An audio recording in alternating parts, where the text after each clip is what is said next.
Okay, number 14 is a good one because it goes back and kind of tests your knowledge of the Social Security and Medicare, as well as calculating out the self-employment tax.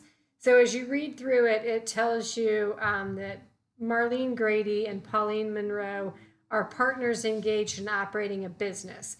And then they have the following employees, and they give us the general office manager is paid per month. A salesperson, they give us their annual salary, and then three other people who they give us their weekly salaries. Grady and Monroe are each paid a weekly salary allowance of $950. And then they tell us that the shop is located in a state that requires unemployment contributions of the employers of more than one employee. So they are obviously subject to that. The company then is subject to the state contributions at a rate of 3.1% for the wages, not in excess of $8,100. So to compute each of the following amounts based on it being the 41st week of the payroll. So it's October 11th. So if we want to look first at the Grady and the Monroe, they are paid $950 a week, and they would have had 40 weeks prior to that. So that would put them up at $38,000 a year, or I mean up to that point.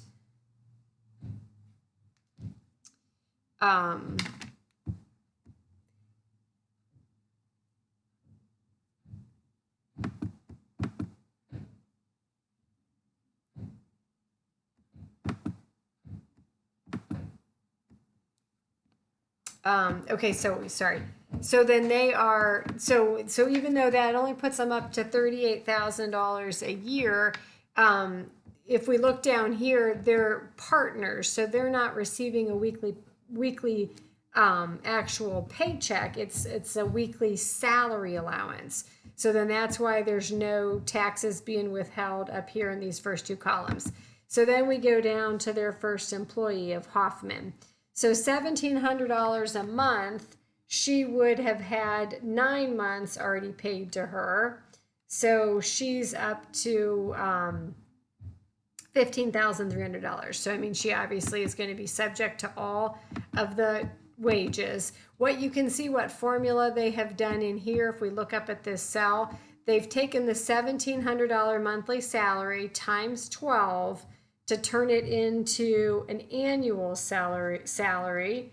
So again, the $1,700 a week, times 12 is $20,400 a year.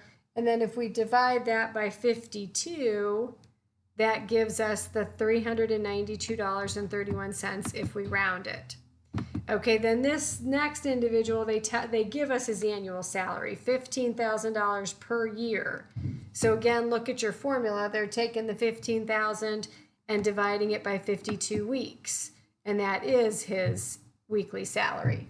Then we have the other ones that are given to us per week, so the 180, 220, 160. And then when we come over to our Excel formulas, we can see that each one is just multiplied by the 0.062 for 6.2% for Social Security. And then come over to this cell, and these are all 1.45% for the Medicare tax. So that's what's in each one of those. And it's just taking our taxable earnings times that rate to get to either the Social Security or the Medicare. Okay, so again, that's a nice little refresher there from chapter 4. Then we go down and we say,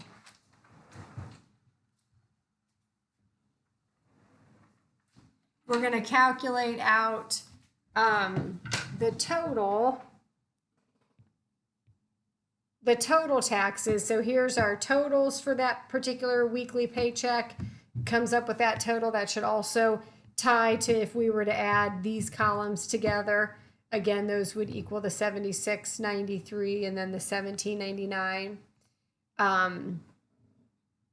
Then we're going to look at our SUTA. So again, we kind of go back to what I started with to look at the different wages of the people. So if Hoffman is making $1,700 a month, up through, she's already over that. So she's up to like $17,000 a year. So then her wages are not going to be subject to any type of unemployment. Then we go to Drugan at $15,000 a year, and we're into November. She too is not going to be subject to any of the unemployment tax, again, because they're well over the $8,100.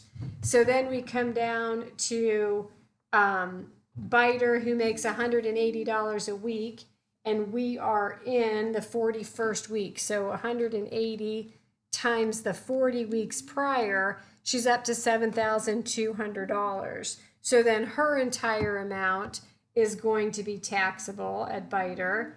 And then the delivery man, Egan, he's at $220 a week.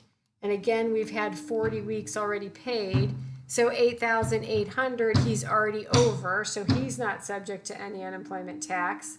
So then that leaves Lynn at $160 a week times the 40, again, only up to $6,400. So then her entire paycheck would also be subject to the unemployment tax. So then we add those two up, multiply it by their tax rate of 3.1%.